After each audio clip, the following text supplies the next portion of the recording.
Germany's notorious neo-Nazi kebab murder trial hit a snag when a superior court overruled a local judge and ordered Turkish media that had been locked out of a courtroom back inside. A higher court judge in the southern German state of Bavaria said the long-awaited trial of Beate Zschäpe cannot go forward until seats are guaranteed for media from Turkey. 7 of the 9 people Zschäpe is alleged to have killed in a rampage against immigrants were Turks. The ruling came in response to a lawsuit filed by the Turkish newspaper Sabah, which tried to send a reporter to Zschäpe's trial in Munich, the capital of Bavaria, only for its journalist not to be let into the courtroom.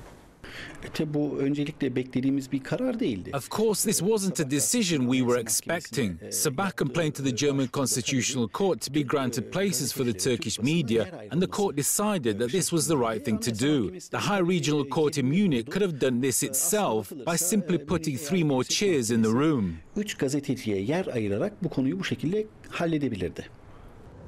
The Zschäpe case already has horrified Germans as one of the country's worst racism-related crimes in decades. Pre-trial reports have exposed bungled investigations, security divisions failing to share information, and disregard by German law enforcers for a far-right threat. Zschäpe is accused of being a founder member of the neo-Nazi cell, the National Socialist Underground, and of complicity in the murder of 8 Turks, a Greek, and a German policewoman during a nearly decade-long killing spree ending in 2007. Police uncovered the cell by chance when Zschäpe allegedly set fire to an apartment in 2011.